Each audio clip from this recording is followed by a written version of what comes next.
إن الحمد لله الذي جعل رمضان شهر عظيم مبارك شهر فيه ليلة خير من ألف شهر أشهد أن لا إله إلا الله وحده لا شريك له وأشهد أن محمدا عبده ورسوله ما لا نبي بعده اللهم صل على محمد وعلى آله وأصحابه والمجاهدين لهم بإحسان إلى يوم القيامة أما بعد فقال الله تعالى في كتابه الكريم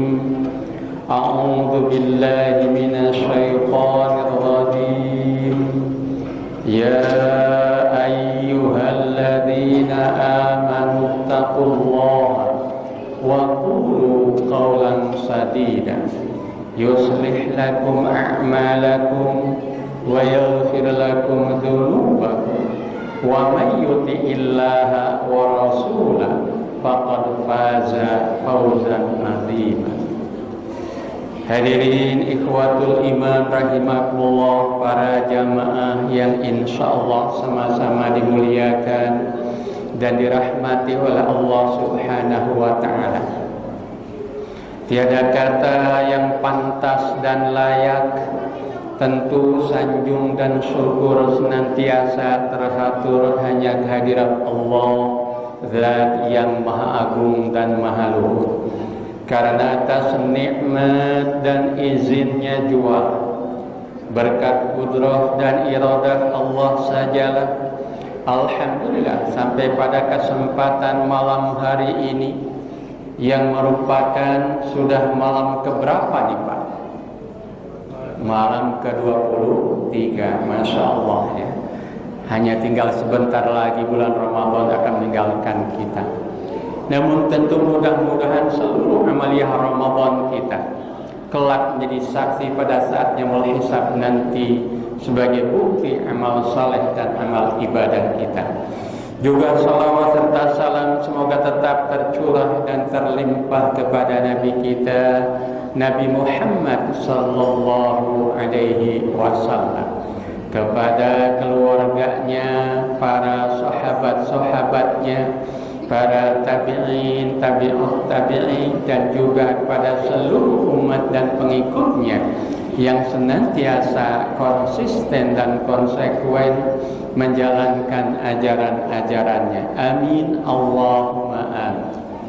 Hadirin para jamaah yang berbahagia, adapun tema kita pada kesempatan malam hari ini adalah saum dan korelasinya dalam pembinaan akhlak. Adakah hubungan puasa yang kita jalankan di bulan suci Ramadan ini dalam rangka untuk membina akhlak kita? Ternyata begitu kuat dan begitu erat. Salah satunya adalah akhlak di dalam berbicara. Kenapa? Karena Rasulullah SAW telah bersabda dalam sebuah hadis, insya Allah sudah tidak asing lagi bagi kita hadisnya, di mana beliau bersabda, "Man lam yada' qaula zurra wal amala bihi wal jahla falaisa hajatun ayyada'a ta'amahu wa syarab." Jadi kata barang siapa yang saumnya, yang puasanya tidak mampu meninggalkan qaula zurra. Apa itu qaula zur? Qaula zur itu artinya adalah perkataan-perkataan yang tidak baik. Perkataan kotor, perkataan ngawur, perkataan ngelantur, perkataan tidak senonoh, perkataan bohong, perkataan dusta, perkataan hoak, memfitnah, mencaci maki, membuli dan sebagainya. Itu adalah qaula zur. Kata Rasul, barang siapa yang puasanya tidak mampu meninggalkan qaula zur tadi, falaisa hajatun ayyada'a ta'amahu wa syarab, maka Allah tidak akan menerima puasanya yang telah ia tinggalkan makan dan minum. Naudzubillah dzalik. Jadi berdasarkan sabda Rasulullah SAW, ternyata puasa kita bukan hanya sekedar menahan lapar dan haus, tapi juga kita sedang dididik, sedang dibina agar kita selalu berkata dengan perkataan-perkataan yang benar, perkataan yang diridhoi oleh Allah. Sebagaimana perintahkan pada kita dalam firman yang mulia dalam surat Al-Ahzab, surat yang ke-33 ayat yang ke-70 dan 71, Allah berfirman, A'udzubillahi minasyaitonir rajim. Ya ayyuhalladzina amanu ittaqullaha wa qulu qawlan sadida yuslih lakum a'malakum wa yaghfir lakum dzunubakum wa may yuti'illaha wa rasulahu faqad faza fawzan 'azima. Hai orang-orang yang beriman, bertakwalah kalian kepada Allah dan berkatalah selalu dengan perkataan-perkataan yang benar, qaulan sadida. Jadi qaulan sadida ini adalah merupakan lawan daripada qaulan zur tadi. Kalau qaulan zur adalah perkataan yang tidak baik, perkataan yang kotor, perkataan yang ngawur, perkataan yang ngelantur, perkataan bohong, dusta, hoak, mencaci maki, memfitnah, membuli dan sebagainya. Itu adalah qaulan zur. Kalau qaulan sadida sebaliknya ada perkataan yang benar, perkataan yang diridhoi oleh Allah, perkataan yang terukur, perkataan yang terarah, perkataan yang mantap, perkataan yang berbobot. Maka kata Allah, kalau kalian selalu berkata benar, berqaulan sadida, Allah akan berikan 3 reward yang sangat istimewa. Apa rewardnya? Di dalam ayat 71 Allah nyatakan, yuslih lakum a'malakum. Niscaya Allah akan memperbaiki amal-amal kalian. Artinya Allah akan senantiasa memberikan kemampuan kepada kita untuk terus bisa beramal dengan amal-amal yang soleh. Yang kedua, wa yaghfir lakum dzunubakum, dan Allah akan mengampuni segala dosa-dosa kalian. Yang ketiga, wa may yuti'illaha wa rasulahu, dan barang siapa yang senantiasa taat pada Allah dan Rasul, termasuk selalu berkata benar, maka menyatakan faqad faza fawzan adzima, maka sungguh dia akan meraih keberuntungan yang amat besar. Masyaallah ya Allah. Tadi riwayat yang pertama Allah nyatakan yuslih lakum a'malakum, niscaya Allah akan memberikan kemampuan kepada kalian untuk terus bisa beramal-amal yang soleh. Ingat hadirin para jemaah bahagia, untuk bisa melakukan amal yang soleh ini bukanlah satu hal yang sembarangan, bukan satu hal yang mudah. Jangankan kita sebagai manusia biasa, manusia awam, bayangkan manusia sekaliber Nabi Sulaiman alaihissalam saja, yang semua keunggulan kelebihan ada pada tangan beliau, ternyata untuk bisa melakukan amal soleh beliau selalu berdoa kepada Allah, beliau selalu memohon kepada Allah Subhanahu wa ta'ala setiap saat. Masya Allah. Padahal kekuasaan ada pada tangan beliau, karena beliau sebagai seorang raja. Kekayaan yang melimpah ruah juga ada pada tangan beliau. Kenapa? Beliau ada seorang nabi yang digambarkan Al-Quran sebagai nabi yang sangat luar biasa harta kekayaan yang melimpah ruah. Sampai Al-Quran menggambarkan tentang kemegahan istana kerajaannya saja, Masya Allah, luar biasa. Ini diabadikan dalam surat An-Naml, surat yang ke-27 ayat ke-44. Ceritanya ketika Ratu Bilqis sowan datang kepada Nabi Sulaiman alaihissalam, kemudian Nabi Sulaiman alaihissalam mempersilahkan Ratu Bilqis untuk masuk ke istana kerajaannya.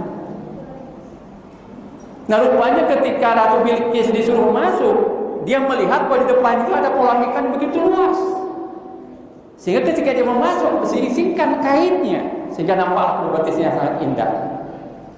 Ini dalam surat An-Naml ayat 44 menyatakan qila laha dkhuli sarha falamma ra'athu hasibathu lujjatan wa kasafat an saqaiha qala innahu sarhun mumarradun min qawarir qalat rabbi inni dhalamtu nafsi wa aslamtu ma'a Sulaiman lillahi rabbil alamin.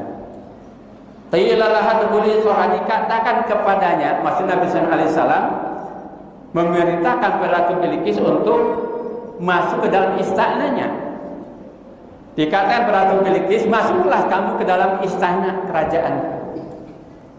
Kemudian falamma ra'atuhu, maka ketika Ratu Bilqis melihat di depannya itu ada kolam ikan yang begitu luas, hasibat hulujat, kemudian menyingsingkan kainnya sehingga nampaklah kedua betisnya yang sangat indah. Qala, Nabi Sulaiman berkata, wahai Bilqis, yang kau singkapkan kainmu, kenapa? Innahu sarqum mumarradu min qawar, karena sesungguhnya yang akan kau injak itu bukanlah kolam ikan, tetapi itu adalah merupakan lantai istana yang terbuat dari kristal yang lebih bening dari kaca. Masya Allah. Aisyah Ratu Bilqis dengan pernyataan seperti itu beliau hindar. Padahal selama ini Ratu Bilqis termasuk ratu yang sangat sombong. Kenapa? Karena dia merasa sebagai seorang ratu yang punya kerajaan sahabat yang besar dan kerajaan istananya juga sangat mewah juga. Namun begitu melihat di hadapannya ada istana yang lebih hebat lagi, lebih mewah lagi, dia langsung don, bahkan dikatakan oleh Nabi sallallahu alaihi wasallam tadi. Jadi sesungguhnya yang akan kau injak itu bukanlah kolam ikan. Jadi rupanya lantainya itu terbuat dari kristal lebih gede dari kaca, di bawahnya itu ada kolam ikan yang begitu luas dan ikannya besar-besar. Nah, sementara lantai itu nggak nampak, sementara yang nampak adalah air kolam itu. Makanya Nabi sempat menyisihkan kedua kainnya itu. Maka begitu Nabi sallallahu alaihi wasallam mengatakan innahu sarhum mumarradun min qawari, sesungguhnya yang akan kau injak adalah sebuah lantai istana yang terbuat daripada kristal yang lebih bening dari kaca. Masya Allah. Langsung dia doa dengan mengatakan Rabbi inni dzalamtu nafsi, ya Allah ya Rabb, selama ini aku telah menzalimi diriku sendiri. Aku merasa sombong, congkak, takabur kepada orang lain karena merasa bahwa punya istananya begitu mewah, begitu megah. Namun ternyata sekarang di hadapanku ada yang istana yang jauh lebih megah daripada istana kerajaan. Maka dia langsung menyatakan, wa aslamtu ma'a Sulaiman, sekarang aku Islam ya Allah. Sekarang aku berserah diri ya Allah pada Engkau mengatur alam semesta. Masya Allah. Jadi dengan melihat kemewahan istana Nabi sallallahu alaihi wasallam, Bilqis langsung menyatakan keislamannya di hadapan Nabi sallallahu alaihi wasallam.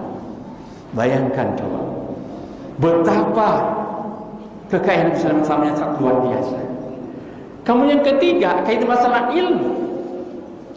Beliau adalah seseorang yang Allah anugerah ilmu yang sangat luar biasa. Di mana salah satunya adalah beliau mampu menundukkan angin, dijadikan sebagai sebuah kendaraan. Masya Allah. Ceritanya, kisahnya, pada suatu hari beliau sedang berbincang dengan salah seorang menteri.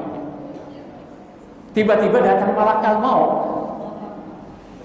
Malakal maut menatap menteri ini begitu tajam. Nah kemudian sebelum malakal maut pergi, malakal maut sempat berbisik kepada Nabi sallallahu alaihi wasallam. Nah kemudian setelah pergi, si menteri ini ketakutan. Dia bertanya kepada Nabi sallallahu alaihi wasallam, wahai Nabi Sulaiman, siapa yang barusan tiba itu, yang barusan datang itu? Karena Nabi sallallahu alaihi wasallam itu adalah malakal maut. Mendengar malakal maut, si menteri ketakutan. Akhirnya dia minta kepada Nabi sallallahu alaihi wasallam untuk dikirim ke negeri India. Akhirnya Nabi sallallahu alaihi wasallam memanggil angin, kemudian dijadikan sebagai kendaraan untuk menghantarkan dia ke negeri India sana. Ternyata belum sampai di sana, sudah ditunggu oleh malakal maut. Rupanya ketika malakal maut datang ke situ, dia berbisik ke Nabi sallallahu alaihi wasallam, dia heran. Kenapa dia sebenarnya ditugaskan oleh Allah untuk mencabut nyawa si menteri ini di daerah India, tapi kenapa kok ada di samping kau, kata malaikat malakal mautnya. Ternyata begitu malaikat maut pergi, si menterinya minta dihantarkan ke India. Masya Allah. Akhirnya dikirim melalui angin tadi. Kemudian beliau juga mampu berkomunikasi dengan seluruh makhluk ciptaan Allah, bahkan termasuk dengan seekor semut yang sangat kecil. Beliau paham, beliau anugerah kepahaman, kepastian tentang bahasa semut tadi. Ini kisahnya bisa dilihat di dalam surat An-Naml ayat ke-18 dan 19-nya. A'udzubillahi minasyaitonirrajim. Hatta idza atau ala wadinam qalat namlah ya ayuhan namlu udkhulu masakinakum la yahtimannakum Sulaiman wa juluduhu wa la yashkurun. Sehingga ketika Nabi Sulaiman alaihissalam dan bala tentaranya sampai di sebuah lembah semut Wadi Naml. Jadi ceritanya Nabi Sulaiman alaihissalam sedang memimpin bala tentaranya untuk mendatangi suatu daerah. Tiba-tiba melintasi sebuah lembah yang sangat luas dan di situ semut sedang berkeliaran itu banyak. Tiba-tiba qalat namlatu, berkatalah seekor semut. Para ahli tafsir menjelaskan kenapa Allah menggunakan kata namlatu sebagai indikator daripada jenis perempuan. Ya ternyata semut itu nggak punya raja, tapi punyanya ratu. Kemudian ratu itulah yang memberikan instruksi kepada semut-semut sedang berkeliaran. Ya ayuhan namlu, wahai para semut-semut, udkhulu masakinakum, masuklah kalian ke dalam sarang-sarang kalian. La yahtimannakum Sulaiman wa juluduhu, supaya kalian tidak terinjak oleh Nabi Sulaiman dan bala tentaranya. Wa hum la yash'urun, sementara mereka tidak menyadarinya. Ini instruksi daripada ratu. Semut sedang berkeliaran di Nabi. Ternyata rupanya komando ratu ini didengar oleh Nabi Sulaiman alaihissalam. Dan beliau mengerti bahasa semut itu. Allah kasih pemahaman tentang bahasa semut itu. Apa reaksi beliau dalam ayat 19-nya? Allah gambarkan reaksinya. Fatabassama dhahikan min qawliha, maka tersenyumlah Nabi Sulaiman alaihissalam sambil tertawa. Min qawliha, mendengar perkataan seekor semut tadi. Lalu apa yang beliau lakukan setelah Allah anugerahkan kemampuan untuk memahami bahasa semut? Qala, ia berdoa kepada Allah. Rabbi auzi'ni an ashkura ni'mataka allati an'amta alayya wa ala walidayya wa an a'mala salihan tardahu wa adkhilni bi rahmatika fi ibadika salihin.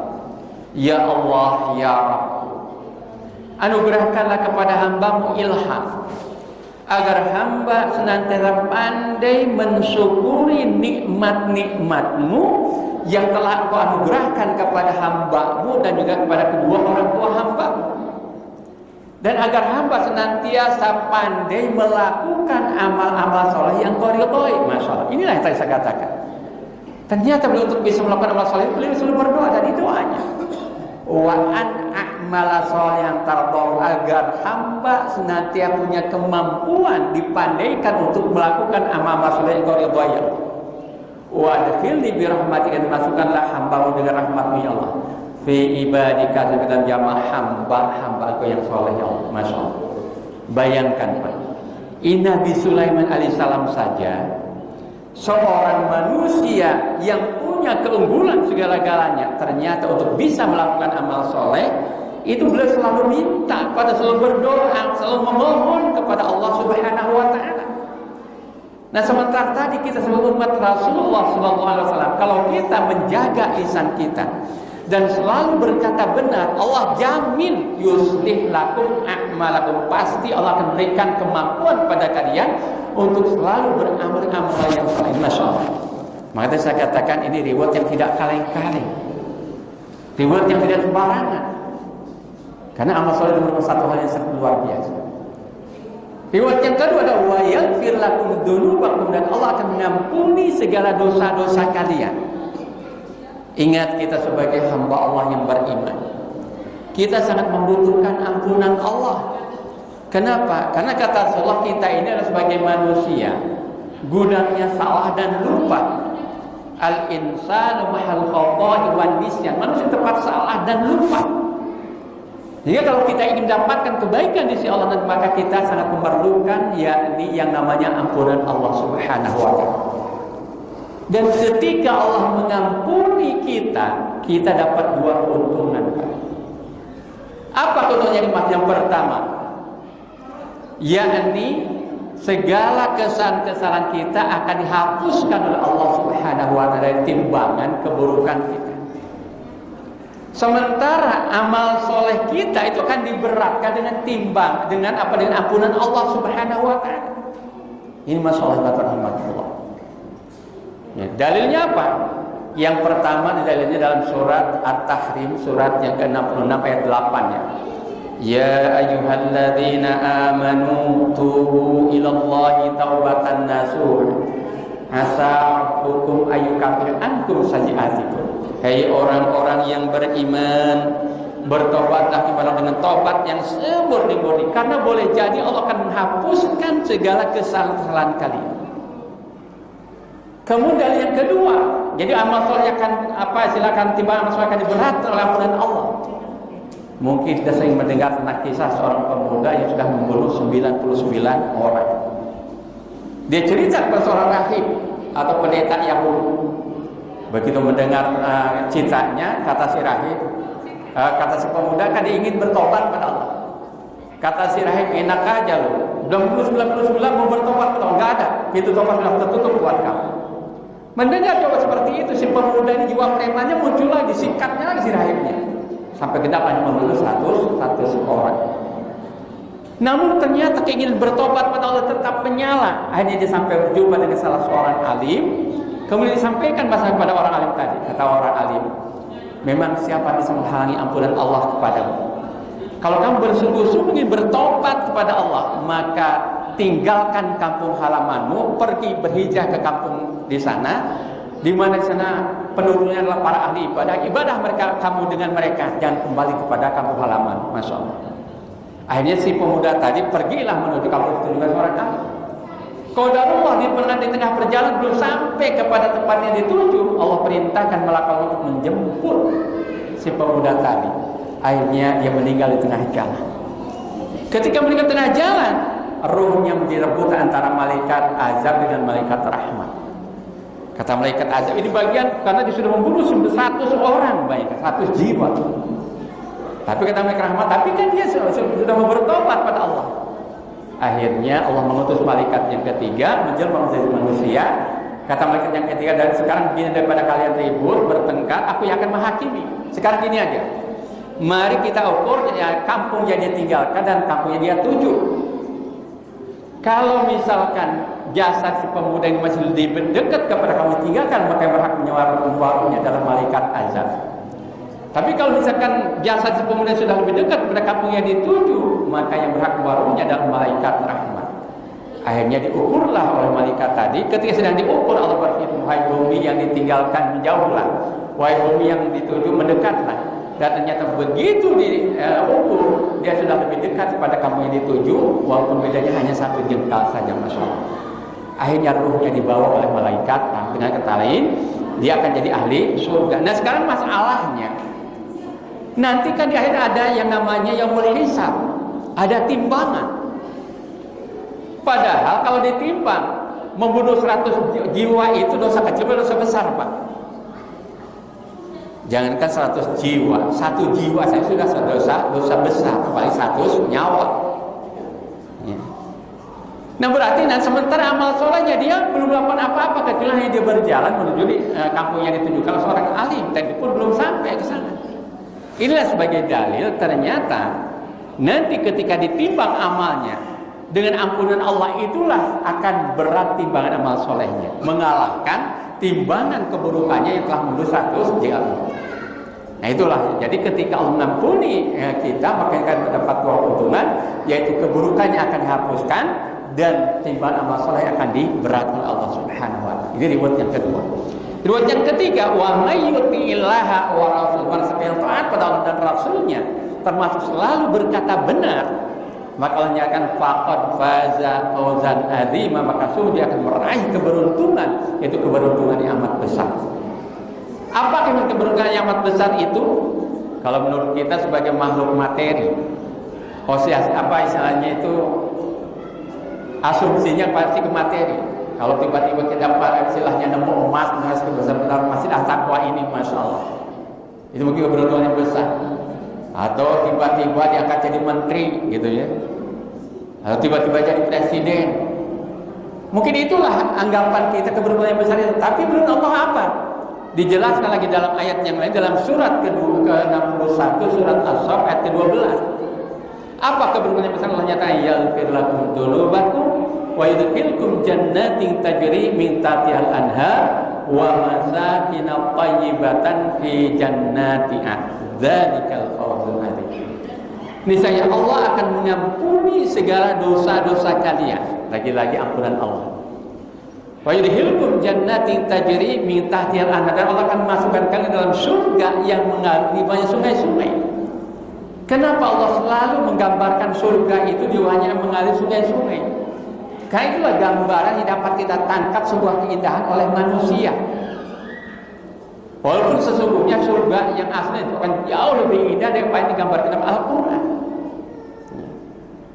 Kemudian ketiga Allah nyatakan wa masakin thayyibatan fi jannatin. Allah akan menempatkan kalian dalam satu tempat yang khusus fi jannat, dalam surga ada. Masakin thayyibah kalau bahasa kita hari ini itu adalah artinya real estate, Pak. Jadi super VIP-nya real estate. Masya Allah.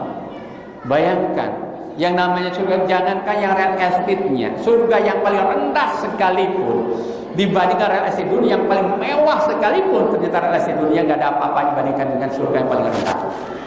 Apatah lagi real estate-nya surga ada super VIP-nya lagi.